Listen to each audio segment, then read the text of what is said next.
Good afternoon, everyone. Welcome to our February webinar on Field of Membership Strategies for Federal Credit Unions. My name is Catherine Baxter. I'm going to be your host for this afternoon's webinar. Before we get started, there are a few administrative announcements that I'd like to bring to your attention. In order for you to get the most out of your session today, please adjust the volume on your computer. If you'd like to enlarge the slides, you can drag the bottom right corner in order to do that of your screen. And please set your browser to allow pop-ups.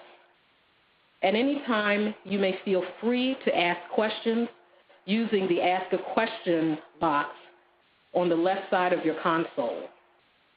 And please, at the end of our webinar, please stay on the line because we have a brief survey that we'd like you to fill out while we have you.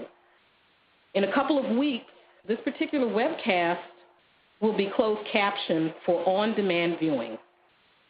I think you'll enjoy our webinar today. We have a very exciting topic on Field of Membership Strategies for Federal Credit Unions.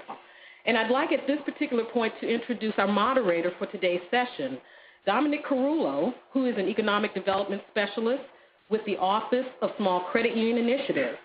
So Dom is going to take us off at this particular point, and I'll turn the console over to Dom. I love credit unions. You know, my name is Dominic Carullo, and I work with the Office of Small Credit Union Initiatives, and I will be your presenter today. First off, let's introduce our speaker panel. We have Jason Schultz. He's a Consumer Access Analyst with the Office of Consumer Protection. Secondly, we have Ruth Siragusa, who is a Consumer Access Analyst with OCP. Hey guys, thanks a lot for being with us today. For today's agenda, we are going to explore all the field of membership types, and then we are going to explore whether a field of membership expansion is right for you and look at the options available. Next, we'll discuss how to apply for expansion and what is required. And finally, we'll open up the floor for questions from you, our audience. Now, let's have our very first poll question. What is your credit union's asset size? If you're less than $1 million, click on A. If you're between $1 million and $10 million, click on B. If you're $10 million to $50 million, click on C. Greater than $50 million, D. And if you're not a credit union, just click on E. And we'll just give you about 20 seconds to answer. Boy, they're coming in quick. Another 10 seconds or so. What do you think, Catherine? You think we gave them enough time here? Yeah, I think we've given them enough time. Let's see what the answers are, Dom. Here we go. Wow. It looks like the majority of our credit unions here are greater than $50 million. We have quite a few, about 32% between $10 and $50 million, about 13% between $1 and $10 million, and about 4% of our viewing audience is less than $1 million. That's pretty interesting. We have some large institutions out there. Okay. Now Ruth will ask the burning question on whether a field of membership change is right for you. Ruth, take it away. Thanks, Dominic. Here are some questions to help you decide if a field of membership expansion will help your credit union. Are you running and not getting ahead? Are most of your members in the same age group? Is your membership stagnant? Has your loan demand dried up? Did you answer yes or maybe to any of the questions? If so, you may want to consider a field of membership expansion, and we're here to help. Take it away, Dominic. Okay, let's get started. Jason, let's leave it over to you now. Thanks, Dominic. One way to determine if expanding your field of membership is right for you is to perform an analysis of share, loan, and membership trends of your credit union.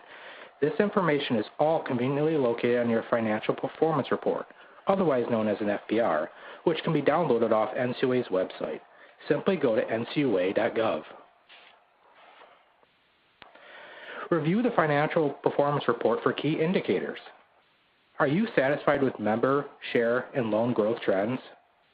If you identify negative share, loan, or membership trends from your FPR, perhaps as part of your credit union's business and marketing planning, you should consider if expanding your current field of membership would benefit your credit union and membership by providing additional business opportunities by bringing in more members.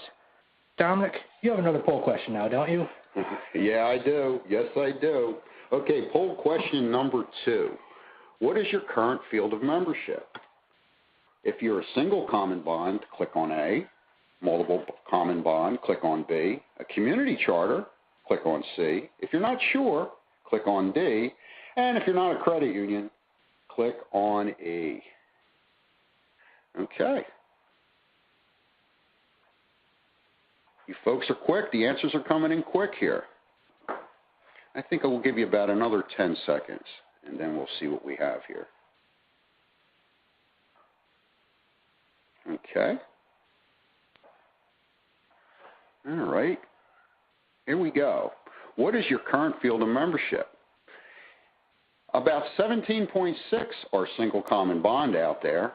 42.5 are multiple common bonds. About 27% of you out there are community charter. So it looks like most of us are multiple common bonds and community charters. Okay.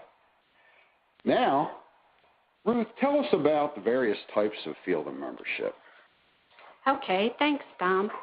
There are 3 types of membership: single common bond, multiple common bond, and community. Let's explore these. A single common bond field of membership has one occupational or associational common bond. This type of credit union serves employees of a single business like XYZ Corporation or members of a single association like members of ABC Union. The next slide tells about another single common bond. A TIP.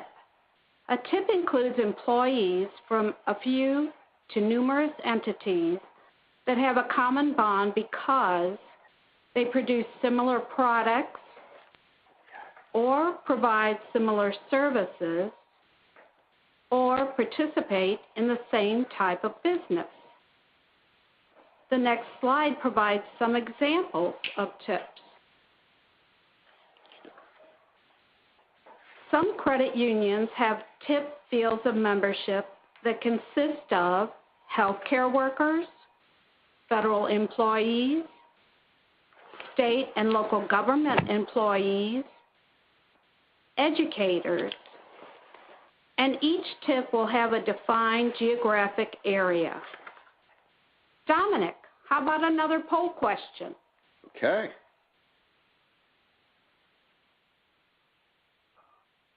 Okay. Are you satisfied with the opportunities for growth your current field of membership makes available to you?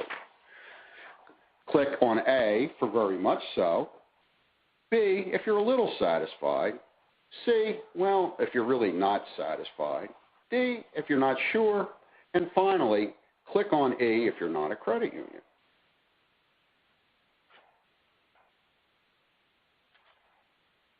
Okay. Answers are coming in. We're doing well here. You know, you folks are pretty quick out there. Let's go ahead and see what we have here. Okay, are you satisfied with the opportunities for growth your current field of membership makes available to you? You know, it looks like 56.2% of you really aren't satisfied with your opportunities. About 20.6% of you are a little bit satisfied, and about 11% of you are very, very satisfied. So that tells us a lot. I guess that's why everyone's here today listening to this webinar. Okay.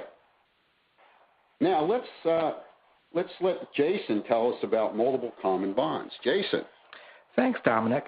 A multiple common bond federal credit union is similar to a single common bond, but instead serves more than one group. Each group has its own common bond through occupation or association. Let's look at some examples of groups that can be included in a multiple common bond credit union.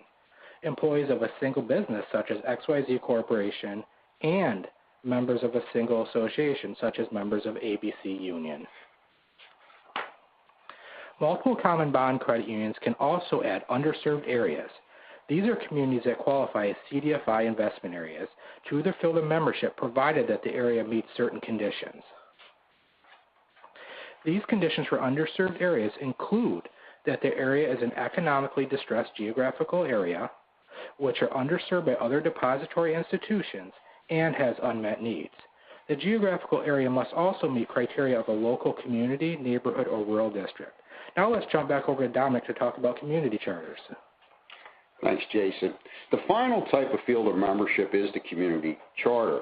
But before we go any further, we have a brief video about a credit union who revitalized their field of membership by converting to a community charter. Here is Penny Rodriguez and the Desert Communities Federal Credit Union. This is their story about converting to a community charter.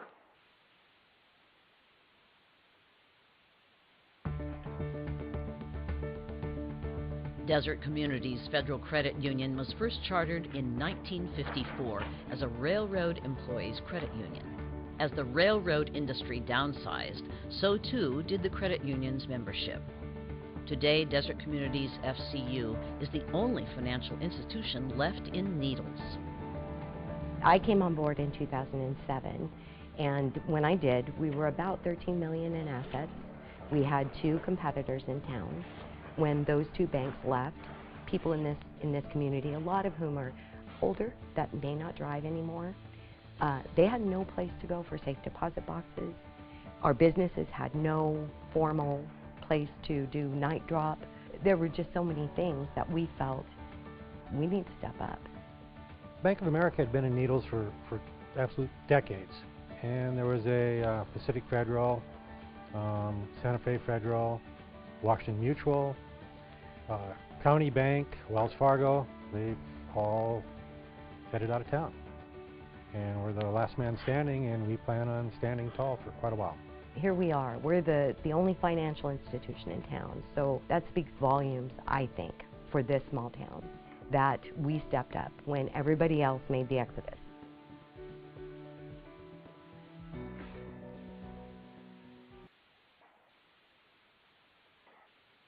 Okay, now Ruth, tell us more about community charters.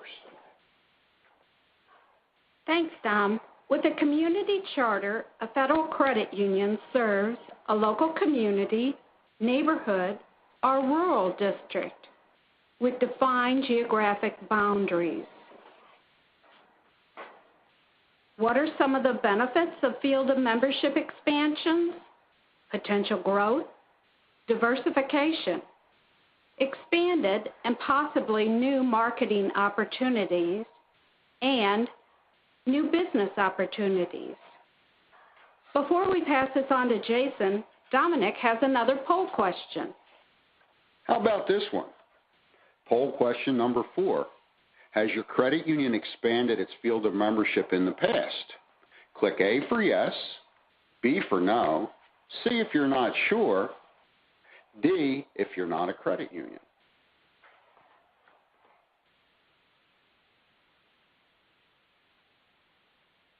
Well, the answers are coming in. And about 5 more seconds. And let's see what we have here. Has your credit union expanded its field of membership? Wow, 71.8% of you out there have already expanded your field of membership. 17.1% of you have not, and about 2.4% of you aren't really sure. So next, Jason will discuss expansion options that are available. Jason? Thanks, Dominic. Now that we've looked at the types of field of memberships that are available, let's explore some of the expansion opportunities for each credit union type. First, let's explore the options available to a single common bond credit union. These options include adding additional entities sharing the same common bond, converting to a TIP based on a trade, industry, or profession of the current occupational group, converting to a multiple common bond federal credit union, or converting to a community charter. Let's go back over to Ruth to talk about the options available to a multiple common bond credit union. Thanks, Jason. If you have a multiple common bond, you can continue to add groups in your service area, add facilities to expand your service area, add underserved areas, or convert to a community charter. If you have a community charter, you may be able to add a neighborhood, a city or township, a single county or part of a county, a core-based statistical area or part of one, a rural district, or an area NCUA already approved as a local community. Dominic, do you have another question for our audience? Absolutely, Ruth. Here we go. Poll question number 5. Is your credit union currently considering expanding your field of membership? A for yes, B for no, C if you're not sure, D if you're not a credit union. Okay, let's go ahead and answer those questions.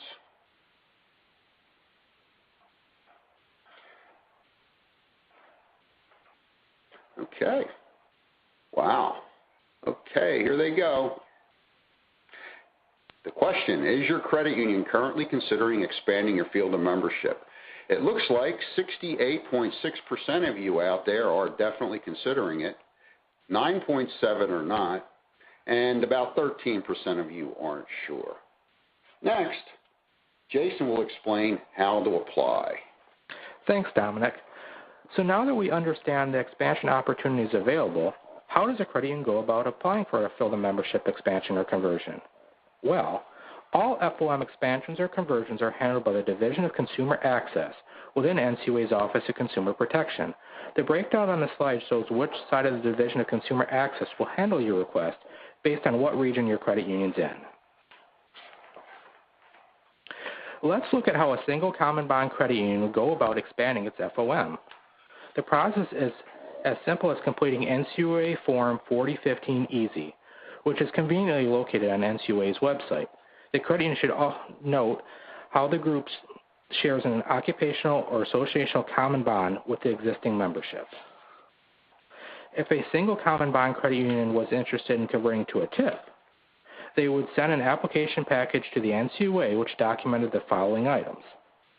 These include the common bond relationship, which must be one that narrowly demonstrates a commonality of interest within a specific trade, industry, or profession, the number of individuals in the TIP, a proposed geographic limitation, a business plan showing how the credit union will serve the group, and information showing how the credit union will verify the TIP. It's also important to note that when the NCUA processes a TIP request, that the NCUA must approve the group itself as well as the credit union's application.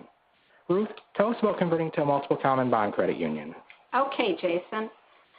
A single common bond federal credit union can convert to a multiple common bond by adding an occupational, or associational group with a different common bond than their current employee group or association.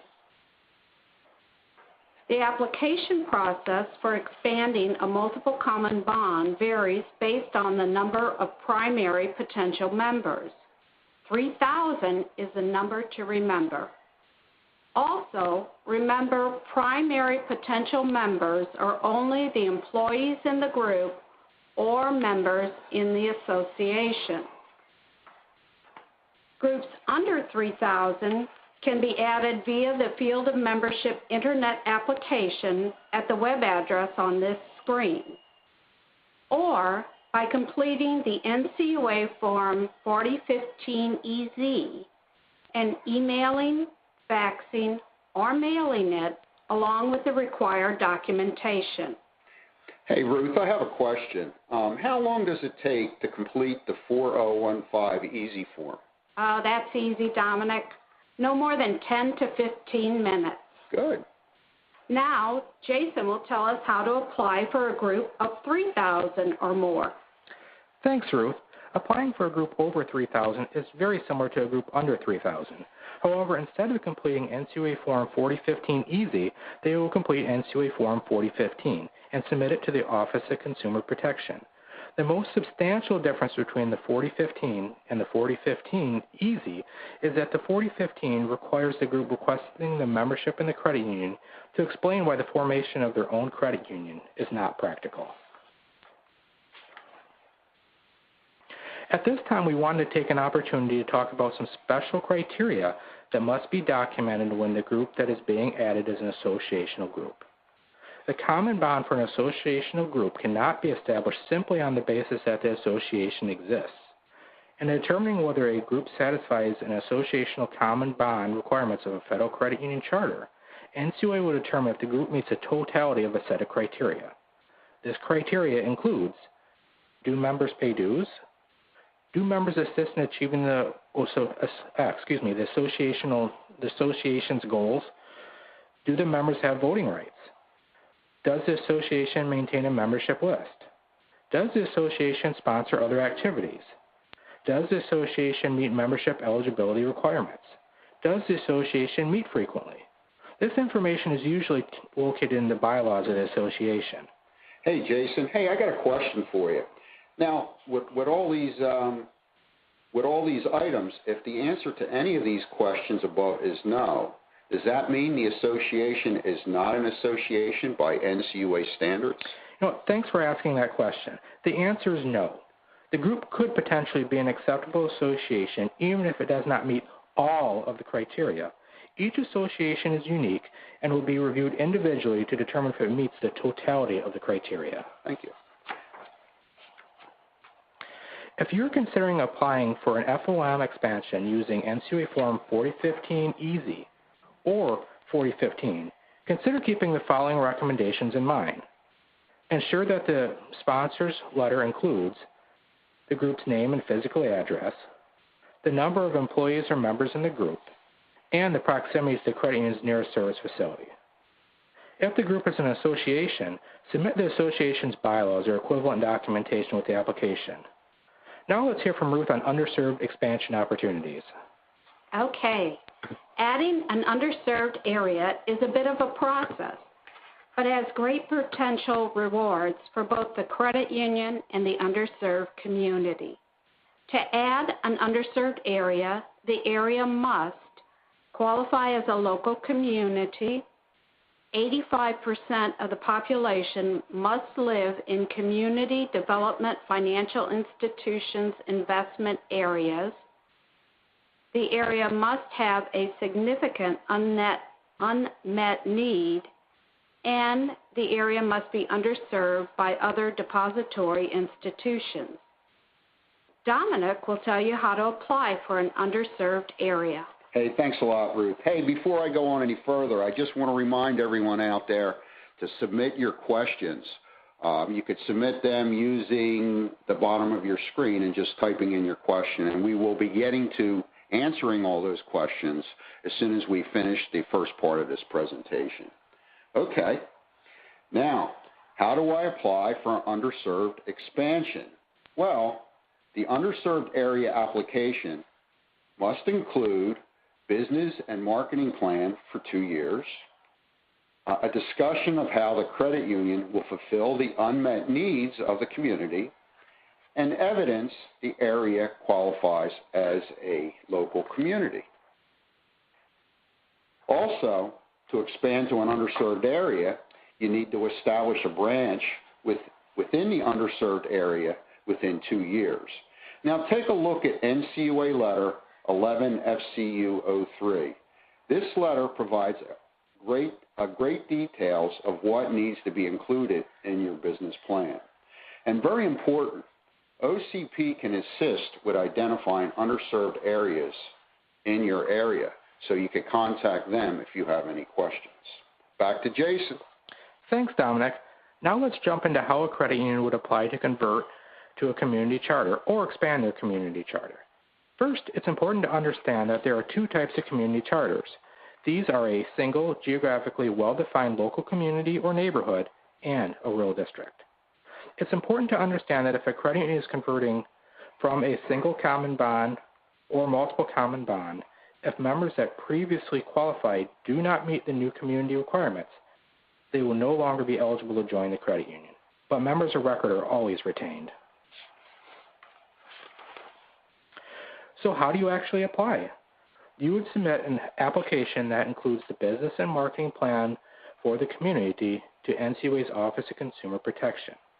Both the marketing and business plans require a great deal of detail, and it's best to follow the guidance in Letter to Federal Credit Unions 11 FCU 03. This letter includes a sample template for use when putting together a community application package and helps to ensure all key areas are addressed. It's highly recommended. If you're considering in applying to convert to or expand your community charter, we have the following recommendations to include in your application packages. First and foremost, follow the guidance in Letter to Federal Credit Unions 11 FCU 03. Explain the basis for the assumptions in your balance sheet and income statement. Include projected delinquency figures. Identify underserved census tracts and population. Discuss how you will serve all residents, including the underserved. Let's have Don recap what we learned today. Thanks, Jace. Okay, let's refresh what we learned.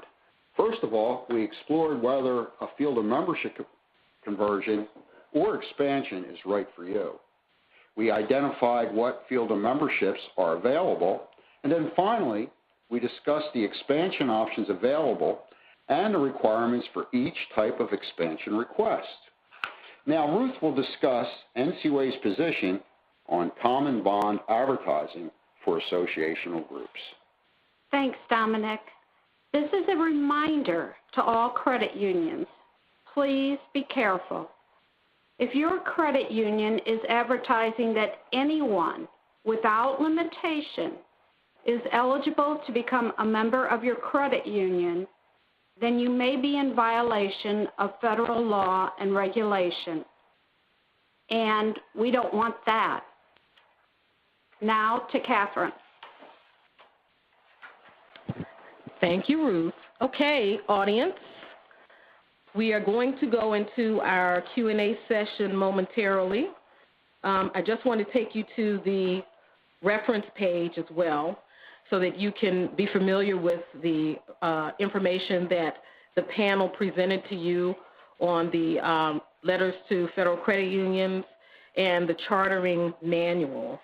So please download the slides now using the green folder at the bottom of your screen so that you can have access to this information for later research. Also, if you need to get in contact with the Office of Small Credit Union Initiatives or with the Office of Consumer Protection, our contact information is here, the email addresses, as well as the phone numbers. This is included in this slide presentation.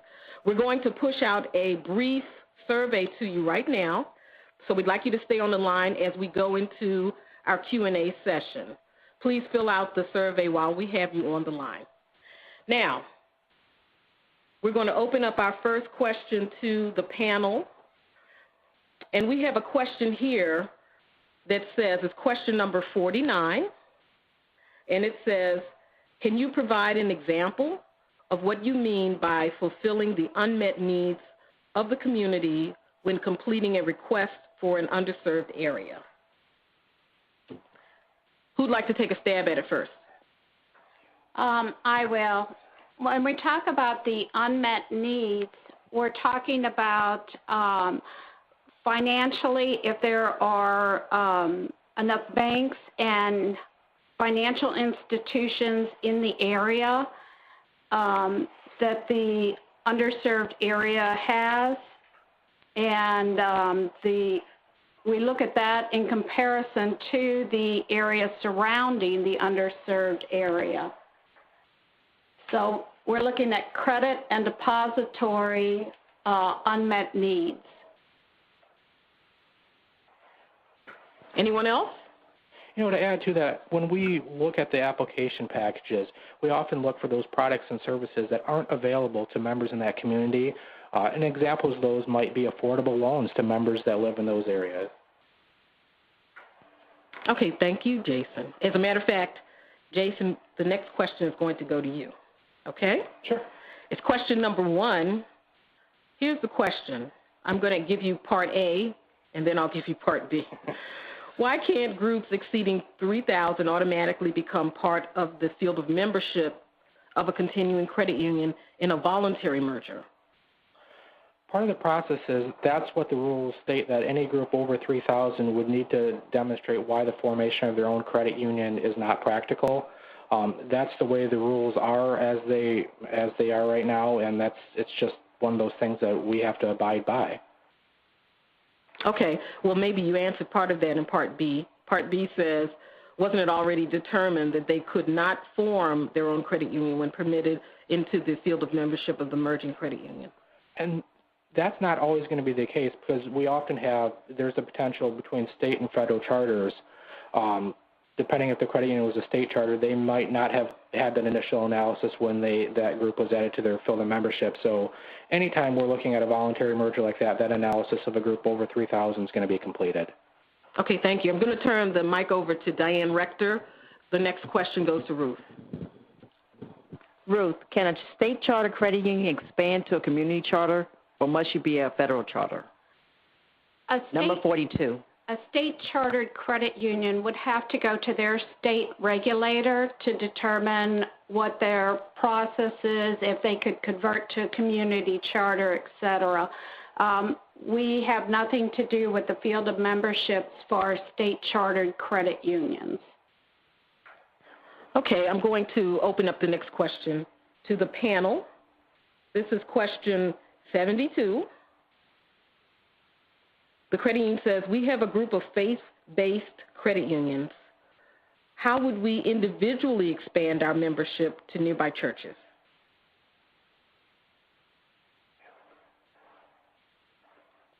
It sounds like that you are a multiple common bond credit union.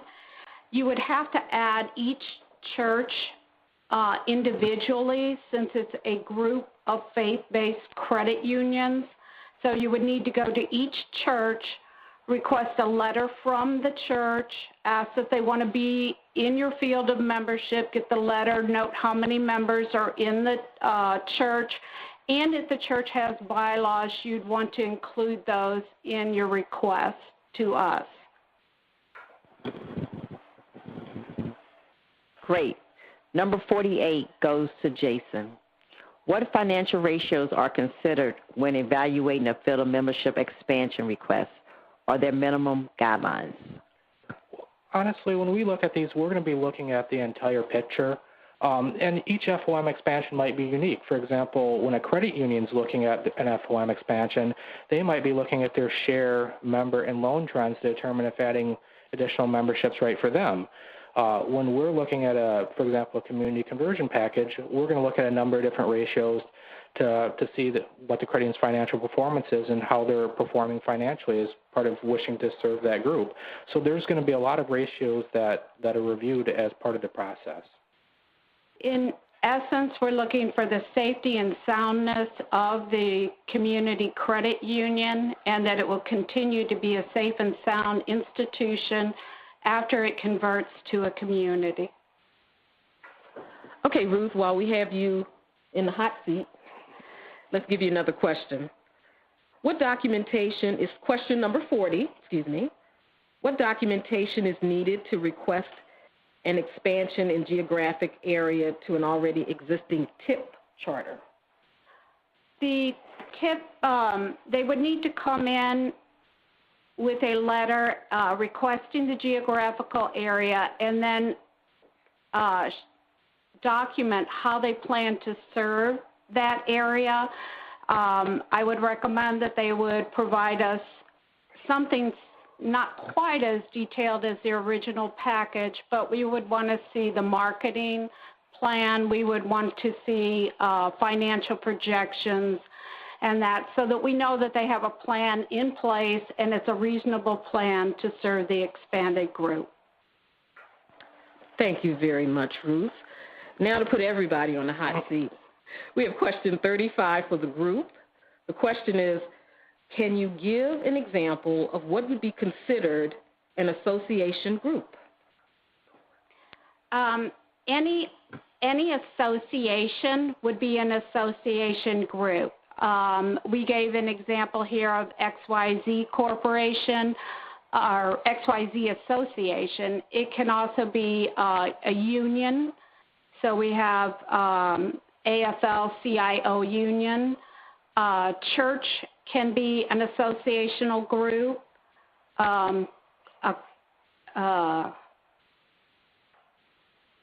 Homeowners Association. There are a number of associational groups. If you have a particular association in mind, you can contact us and we can discuss that with you. Thank you, Ruth. Let's keep these questions coming, audience. We have another question now that we're going to give to Jason. This is question number 31. Here's the question, Jason. Is it possible for an existing community charter to add additional common bonds, including businesses or associations that are both inside and outside the current defined community area? That's not an option for a community credit union. A community credit union is going to serve the community that it has, and it doesn't have the option to add seg groups like a multiple common bond credit union does. Thank you very much. That was quick. Okay, the next question is for the group. The credit union says, is NCUA considering a multiple, question 32, did I say that? Is NCUA considering a multiple common bond for credit unions that have branches in non-homogeneous communities? You know, could you repeat that one more time for us? I certainly can. The question is the NCUA considering a multiple community common bond for credit unions that have branches in non-homogeneous communities? There's a little confusion there because we don't have multiple community common bond. We have a multiple common bond, which is associations and employee groups, and then we have community common bonds. Community common bonds, they have to be adjacent, the areas. So at this point in time, if that's what they're talking about, can you have a community, say, in Virginia and then have a community in California? No. Okay, thank you. For the group again, we have a nice question here. I think you'll really enjoy answering this. It says, do I have to include a business plan when converting from a single bond to a multi-group field of membership? Oh, I'm sorry, 26. The answer to that question is no. We would not need a business plan. You'd simply need to send the form in to add the additional group to your field of membership. Okay, that was answered kind of quickly. All righty, let's go to the next question. Trying to keep them simple. All right, you sure did. Okay. Okay, here's a good one. Question number 25 for the group. I want to add a church diocese to a multiple common bond credit union. Is it possible? It would be possible. You would have to go, I'm thinking that you're talking about a Catholic church just because you say a diocese. You would have to go to the diocese to see if they would allow that. Most of the time, they do not. Most of the time, those churches are added as individual churches. A single common bond credit union would be able to do something more readily like that. A multiple common bond is going to have to go to each individual parish or church and get a letter from them and add them individually. Sorry, there aren't any shortcuts for that. Hi, this is Diane. Question number 106. As a single sponsor credit union, what would be the process to add contract employers to our field of membership? A single common bond credit union to add the contractors would need to come in and do a request to us on the 4015 EZ to add contract employees that regularly work for their main sponsor. Thanks, Ruth. Question number 4. Will physical branch locations be required for community charters in the digital age? Generally, the underserved also have smartphones. The answer for that one is no. Physical locations are not necessarily required for community charters. We do actually even have some credit unions, 1 or 2, not many, that are digital, period. So a physical location may not be necessary. Most places do have at least one physical location in their community charter and then show us that they can serve the members through their digital products and services. The key to that answer is making sure that you demonstrate that you can fully serve that community with the resources that you have. We have one of the directors for Office of OCP here that wants to add to that particular comment. Yeah, just to expand, I mean, certainly it's important that they take advantage of technology to the extent possible to save expenses, but it is a case-by-case type situation, and every area is different. Often it is hard to establish a real presence or awareness without a physical branch presence in an area. So it really depends on the business plan and the research of the applicant in order to make that determination. Thank you, Rob.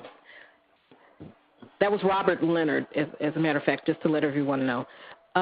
Okay, the next question is going to go to, I think this is Jason maybe. It's question number 16. Here's the question, Jason. What about a credit union that can serve underserved? Are they considered community?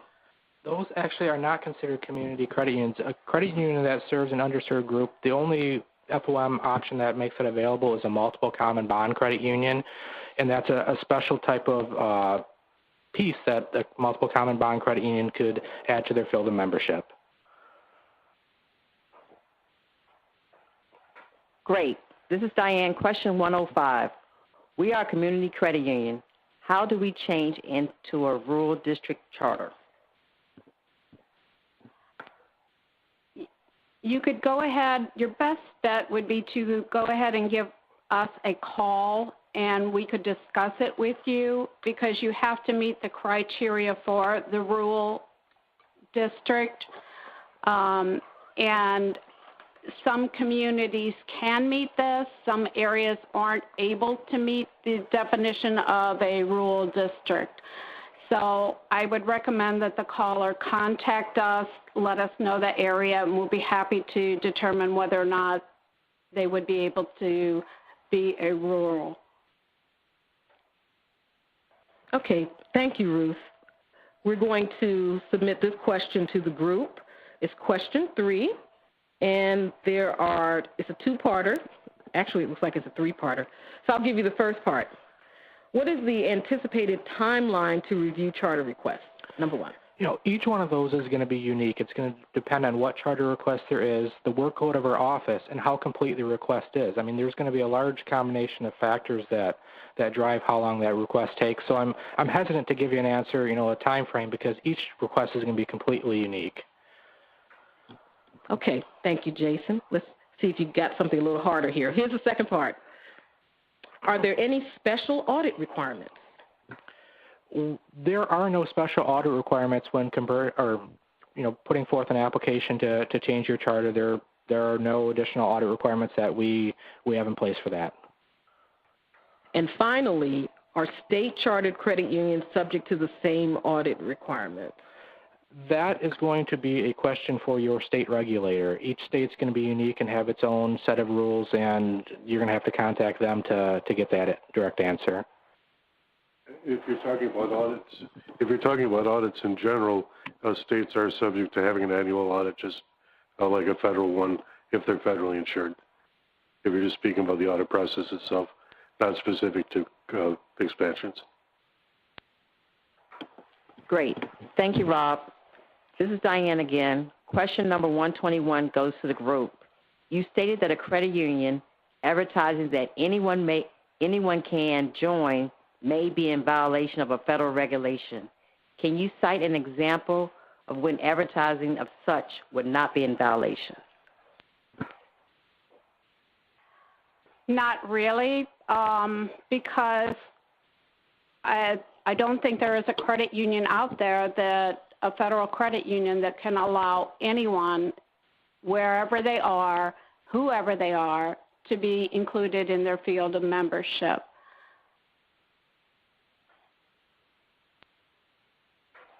Great, thanks. Again, we would review each one of these that we got on a case-by-case basis to determine the facts before we make any decisions. Great. Question number 123. If a multiple bond credit union expanded to include an underserved area, would they need to add a physical branch within that area, or would a shared branch be appropriate? For an underserved area, the requirements are that there's a service facility in place within the underserved area within a 2-year time frame.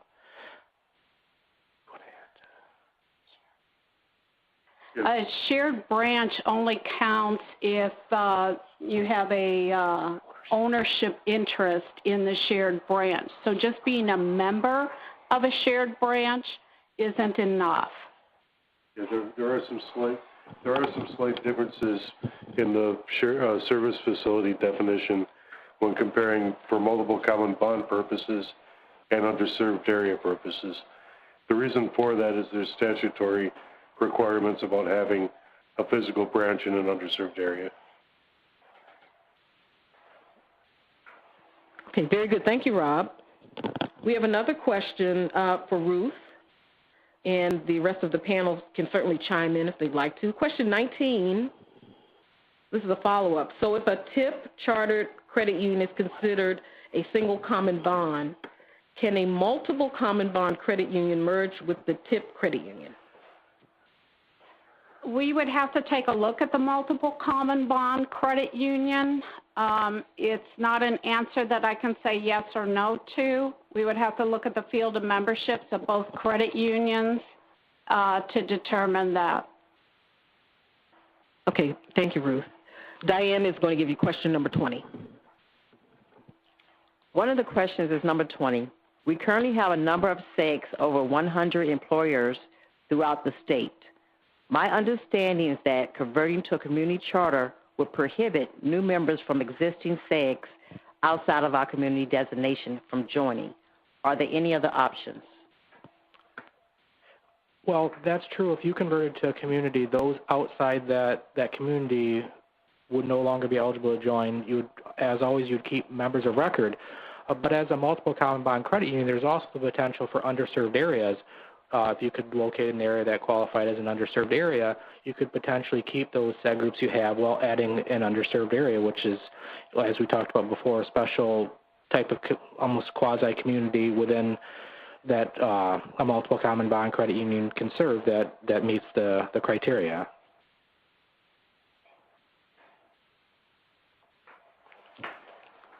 Number 18, to the group. How can I find out if I'm eligible for underserved area? Honestly, the best way to do that would probably be to contact NCUA's Office of Consumer Protection. We can assist you in determining if a certain geographical area could qualify as an underserved area, but we would certainly need your input as to what areas you're looking at, what's important to you, and we could work with you to determine if there are qualifying areas that meet your business needs. Thanks, Jason. Number 21, we are a community credit union and want to expand to the neighbor islands. Is that possible? This is from Hawaii. That may depend upon the metropolitan statistical area, because I don't believe Hawaii, most of the islands there or counties there qualify as rural. But again, you can give us a call. We would be more than happy to take a look at exactly what you're talking about and provide you with an answer or assist you in any way that we could. Okay. All right. The next question, Ruth, we have you still on the hot seat right now. So question number 43 for you. We are a SEG-based credit union with the community as an underserved area. We want to add a SEG. The SEG has clients in another county and want us to include their clients in the addition to our charter. So is this a problem? It could be, and that is because we don't allow a client relationship. So the best thing, again, here would be to contact us, tell us exactly who you're talking about, give us the details, and then we can look at that and see if it meets our definition of an employee group or not. Okay, we have another question. A credit union wants to know, question 27, how to change the types of healthcare workers within a TIP charter. They're thinking about adding biomedical firms, drug companies, and research facilities. Do we have an answer for that? Yes, you would need to submit that to us. That would be another group that we would have to determine is and meets our definition of the healthcare workers, because right now we've approved certain groups that are allowed into that consist of the healthcare workers. Since we're talking about new groups, it would be a whole new process. We would have to review it. If we determined it was maybe feasible, it would have to go through our general counsel, et cetera. And this process is detailed, and that because once we make that decision to allow a new group into, say, the healthcare workers, then that group becomes eligible for any other credit union that wants the healthcare workers tip. Thanks, Ruth. Question number 34. Does a state charter credit union apply to the state first before applying to the NCUA if they want to expand their field of membership? Well, actually, the state chartered credit union would just go directly to their state and they wouldn't come to us. Each state is going to control that for the credit unions that they regulate.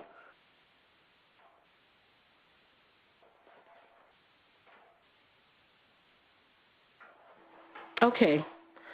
We have a credit union, I believe, that has an interesting question here. This is question number 39. Part of their field of membership is graduates that belong to the Alumni Association, and they'd like to have an alumni of the university in their field of membership. How can this be accomplished?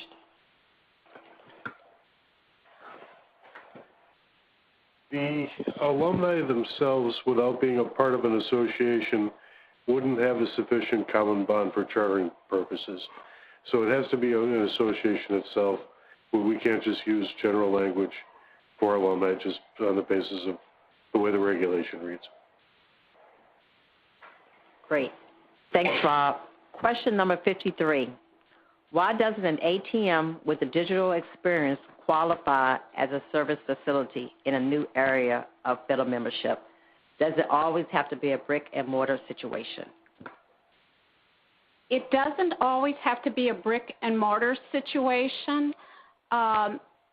You'll have to look at our definition, but I believe it's a place where you can make loans is one of the criteria, and disperse the proceeds for the loans. And also for the purposes, again, multiple common bond expansions, not underserved area additions, but multiple common bond, a credit union-owned ATM would qualify. Thank you, Rob. We have another question, question number 51. We are a faith-based credit union. We are a low-income designated credit union. We are in a low-income designated area. How do we qualify for community expansion? Well, I think you're going to have, a couple different potential options. I mean, regardless of what type of, seg-based credit union you are, whether it be a single or multiple common bond, you'd have the option to convert to a community credit union. If you're a multiple common bond credit union, you'd also have the option to potentially add an underserved area. So there are certainly options for you to explore in, getting a community around your service facilities. The best advice I could probably give you would be to contact our office, and we could talk through the options with you and see what's ideal for you and what works. Thanks, Jason. Number 52, if I'm a single common bond credit union and apply for a TIP charter, do I lose my original single common bond, or will I have to change the name of my credit union? Well, the easiest answer, I'll answer the easiest part first. No, you don't have to change the name of your credit union. You never have to change the name of your credit union. That's up to you and your board of directors.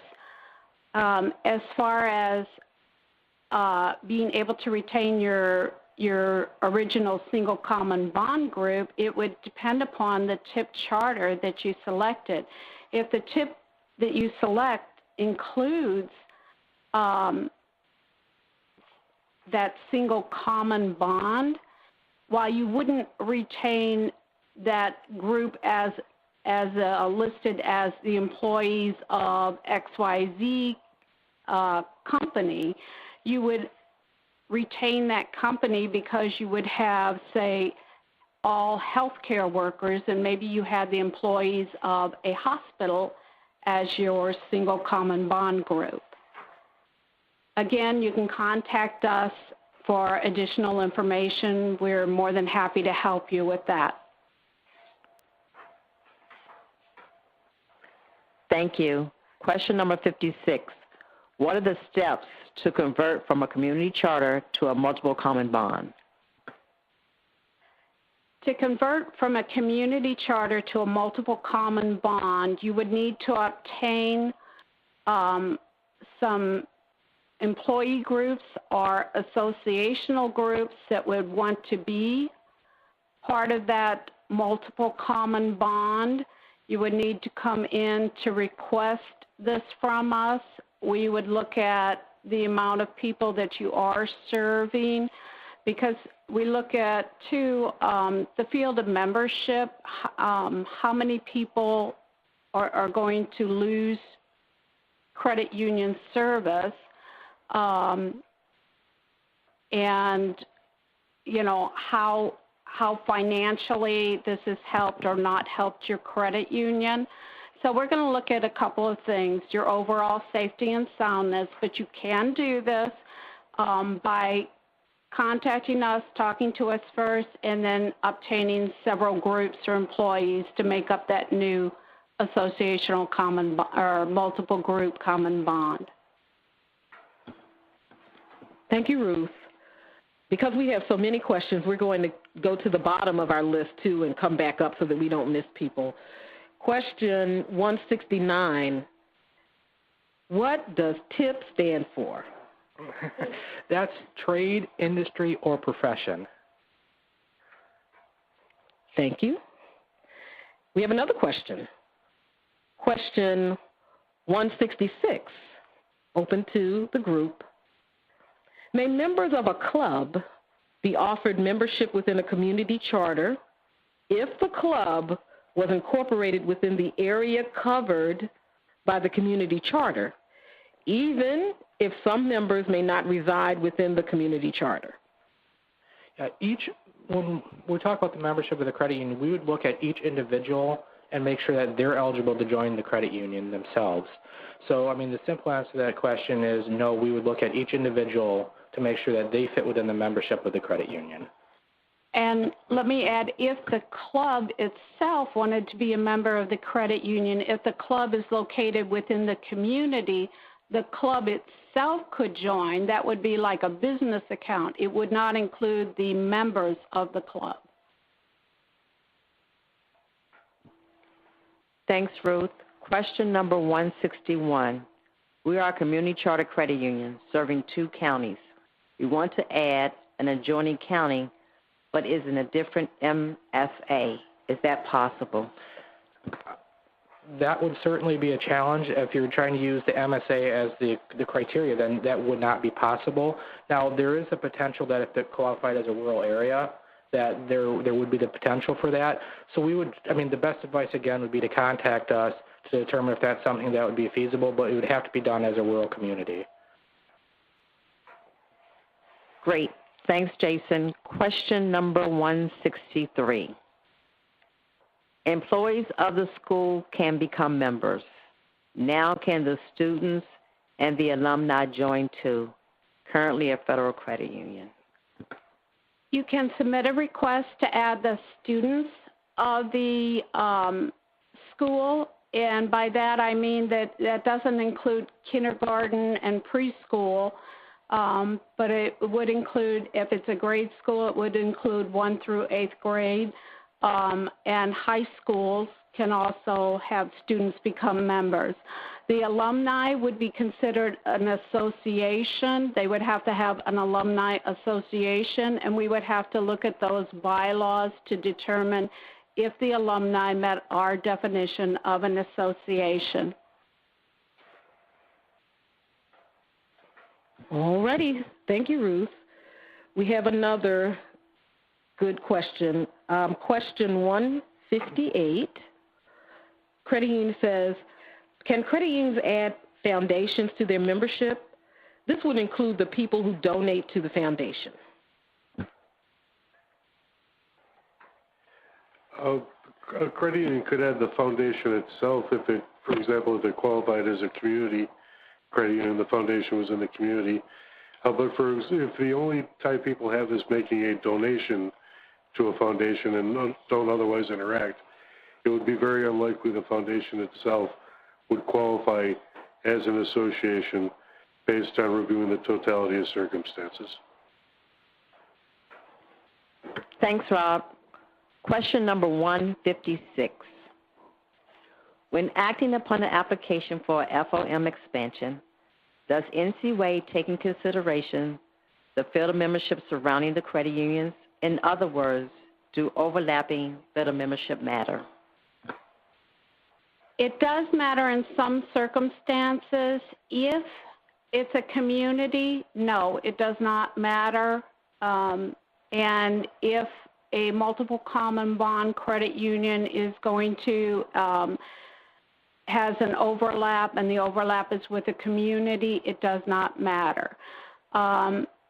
When it does, we ask for letters. We ask the credit union to contact the overlapping credit union and obtain permission or concurrence, et cetera, from them.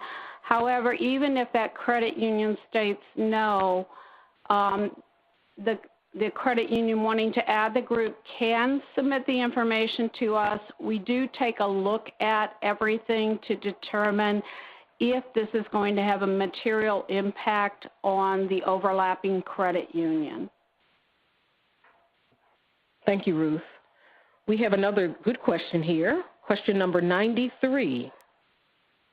Can a community chartered credit union revert back to a single common bond credit union so that they may attain a TIP charter?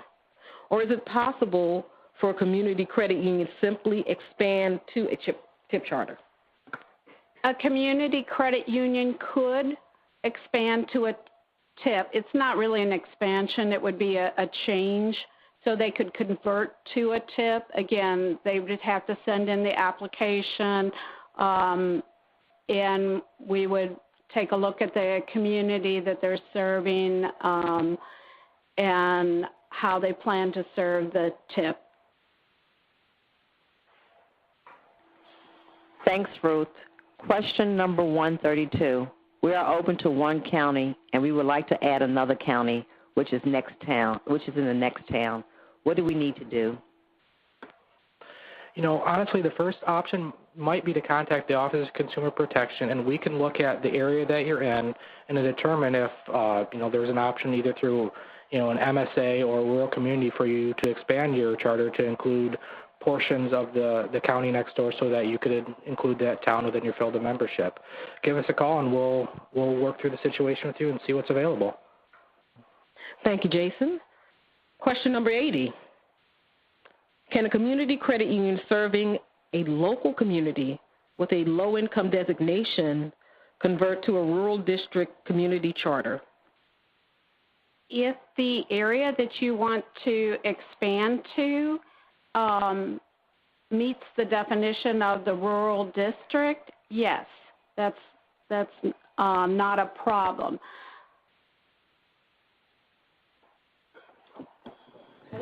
Great.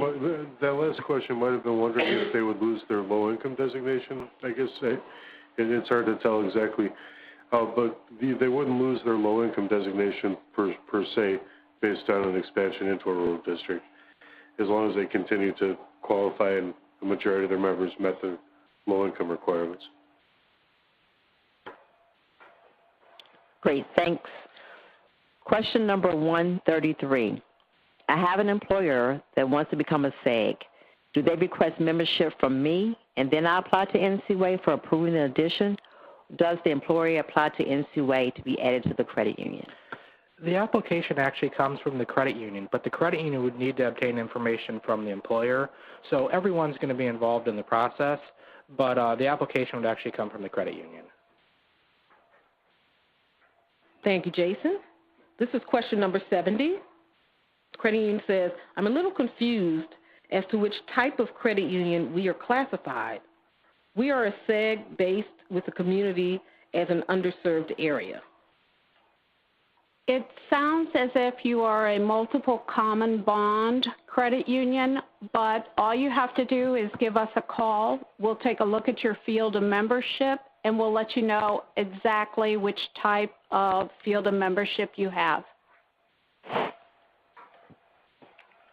Great answer. Thanks, Ruth. Keep the questions coming, guys. Number 135. Question. So we're a multiple common bond credit union. Can add an underserved area and utilize an ATM with the digital member service ATMs that accept deposits. We would have to make sure that that ATM that you mentioned met the definition of a service facility within the chartering and field of membership manual. So, I mean, the best thing, again, would be to contact us, and we can look at the exact definition, and we can talk about what that ATM does to see if it meets the requirements. Okay, thanks, Jason. The next question is question number 117.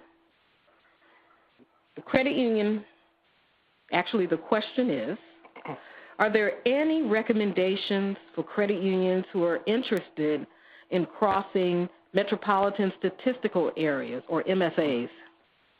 Unfortunately, at this time, there are none. We really wish we could do that, but that's not allowable under our chartering and field of membership manual.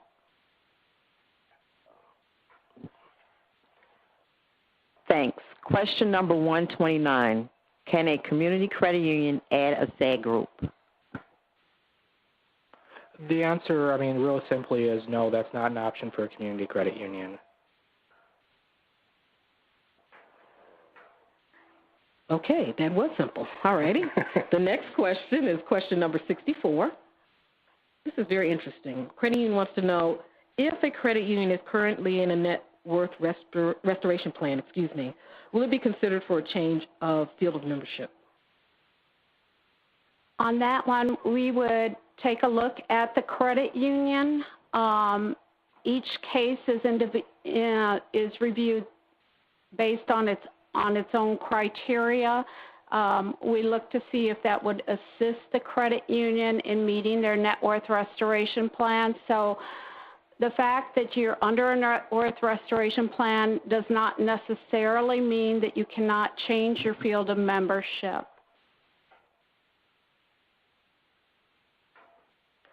Question 138.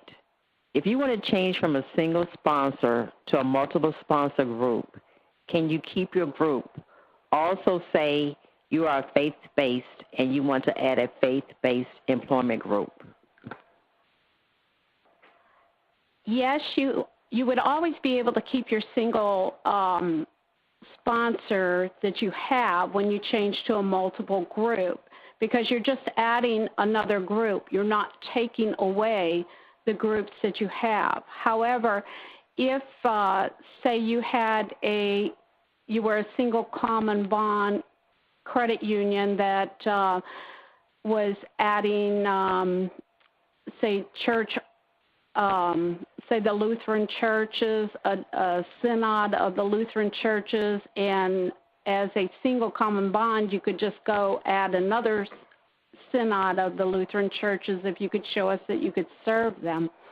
Now you would have to come in and put in an application for that.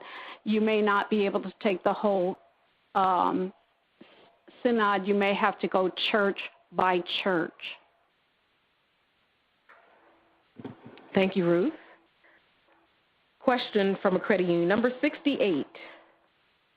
Can you define a service facility as required in an underserved charter expansion? How about if we come back to that question? We're going to go to the next question. Diane? Can you please define question number 180? Can you please define rural district again? You know, honestly, that might be another great one to come back to because we can pull the definitions out and we can read exactly what they say. Let's go try 176. We're going to come back to those two questions in a minute. 176, we have a community charter, including one county. Another community charter credit union has multiple counties, including ours. Can we use this area NCUA previously designated as a local community? Yes, you can. Again, you can contact us and supply us with the name of the credit union that has the area that you're interested in. We'll take a look at that, and we can help you and give you some information on filing the community charter conversion package. Thank you, Ruth. Question 178. The credit union wants to know, and we may have addressed this already, but repetition is a good thing. Can a community credit union keep their community charter and add a TIP charter? The answer to that is no. TIP charter is a single common bond. A community charter is a community common bond. Those are two different common bonds that cannot be combined. Thank you. Question 185. We have the local YMCA in our field of membership. It includes their staff only. Can we add the members of the Y as an associational group? We are multiple SAG. Again, the answer to that is going to be no. There is a customer-client relationship there, and so that means that you are not able to add them. They are not members of an association. They receive a service for the fees that they pay, so it does not meet our definition of an association. Thank you, Ruth. The next question will be question number 66. So if converting from a multiple charter to community charter and one of the current main groups is outside the charter areas, then new charter employees of that group would not qualify for membership? That's correct, unless they essentially met the new definition, they would no longer be eligible for membership. You would still maintain all the members that you did have. Members of record are always going to be members, but those that were outside the new community would no longer be eligible. That's correct. Number 188. What effect does a merger have on a community charter merging with a multiple common bond credit union? If the community charter is taking in the multiple common bond credit union, they can do a voluntary merger if the multiple common bond credit union has a service facility within the community charter's geographic area, or if a majority of the multiple common bond members would qualify for membership in the community charter. Thanks. Our credit union was founded as a number 184 and 186 is coming together. Our credit union was founded as a credit union for telephone employees and changed to a community credit union back in 2006. I came into the credit union in 2011 and trying to determine our standing in regards to field of membership. Because they converted to community charter, they're no longer able to include the former telephone employee group. How can they include the telephone group? Again, the only way they would be able to include them would be if the employees of the telephone group actually live in the geographical area that their current community consists of. You cannot have an employee group added to a community charter. Thank you, Ruth. We now have question number 71. Credit union says, if your county already has 2 community charter credit unions, will that come into play if we apply for a community charter? We're going to review each charter application or community charter application individually. We're going to review them individually, and we're going to, make the determination if the application. Let me jump in here real quick. No, it doesn't come into play at all. If there are community charters and you want a community charter, the overlap, having additional communities in the area makes no difference. Question number 174. If there's another credit union with a TIP charter serving educators in our geographic area, can we also apply for educators TIP charter within the same geographic area? Simple answer is yes.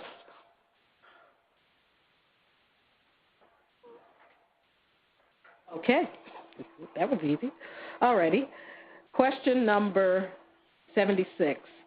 The credit union wants you to define a rural district. Is that the one I wasn't supposed to ask yet? Okay. We're going to come back to that one. That was one we were coming back to. Okay. Question number 179. If a field of membership is employees of one company with several locations in the country, is it possible to add other companies who are located permanently on our company's property? You would need to give us a call to discuss that. If the companies share your same common bond, the answer would be yes. But just based on your question and not seeing the groups, we couldn't answer, we wouldn't want to give you an answer. So go ahead and give us a call. We'll be happy to work with you on that. Question number 193. Is another credit union allowed to add one of your SEGs to their SEGs? That had been, I think, brought up in one of the previous questions. If we're talking about adding another SEG that's already part of a credit union, part of the analysis we're going to do is to look at the overlap and see what the impact of that overlap would be. That's a factor that we would evaluate as part of that process when that credit union attempted to add that group. Okay. Now, did I ask this question? Question 92. Can a multiple common bond credit union merge a small community credit union? Multiple common bond would only be able to merge a community credit union if it was an emergency merger and met our criteria for that. So they would, in essence, the merging credit union could talk to their examiner, who would help them determine whether or not it would meet the definition of an emergency merger. but normally, no. There's also rare cases where if an underserved area is served by a multiple common bond credit union, if that covers the community of the proposed merging, then that would also be permissible.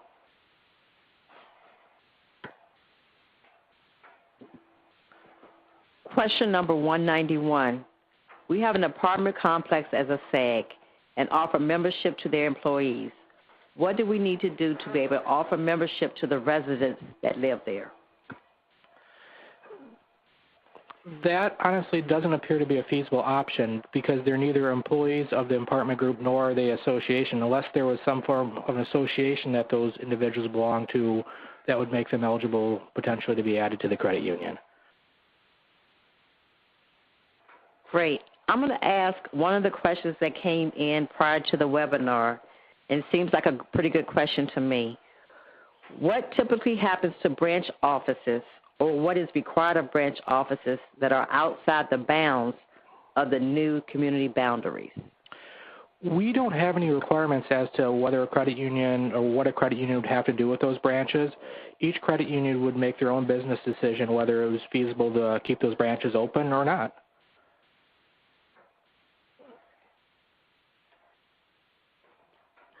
Great. Thanks. I'm going to ask another question. We are currently less than 1 mile from the next state border from our main office, and because of that, we have individuals from the neighboring towns coming to us for new accounts. Our field of membership is currently community, and NCUA has approved towns from some 30 minutes away from us because it's in the same state and MSA.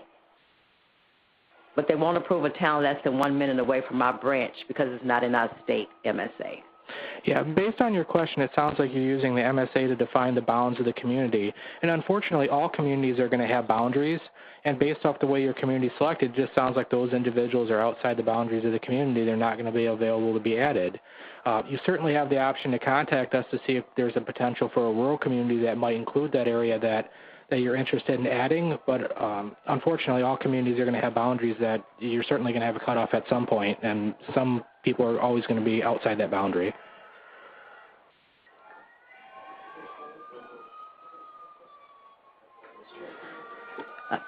We have a question number 100 first.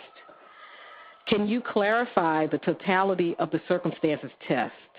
If an association met all but one characteristic, would they still qualify since they meet the rest of the requirements?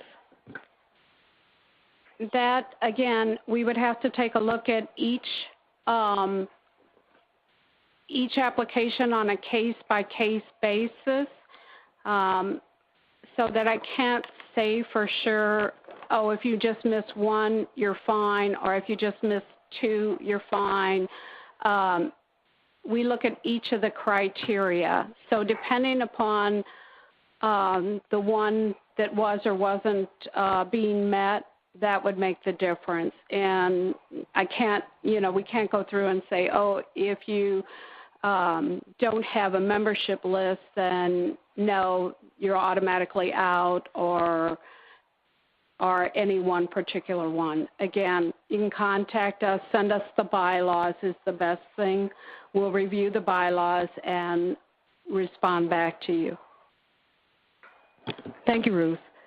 So now we're going to ask question 76 again. Question 76, could you define a rural district? We will be happy to define a rural district. A rural district has well-defined contiguous geographic boundaries. More than 50% of the district's population resides in census blocks or other geographic areas that are designated as rural by the United States Census Bureau, and the total population of the district does not exceed 250,000 or 3% of the state's population. So it's the greater of 250,000 or 3% of the state's population. The district has well-defined contiguous geographical boundaries. the district does not have a population density in excess of 100 people per square mile. And that's it. Thank you, Ruth.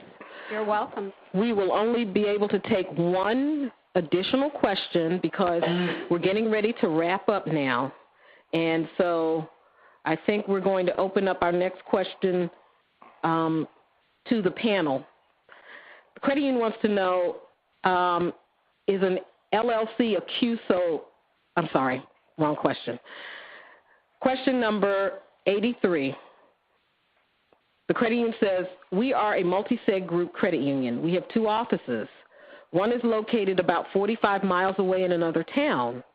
Is there any way we can go community? The answer, it seems like, as always, is maybe. We're going to have to look at, what's available in your area to determine if it meets one of our community definitions. And again, like we've told so many of the other questioners, feel free to get a hold of us, and we'll be happy to work through the process with you and see what's available and what might work for you. Any other comments from our panel?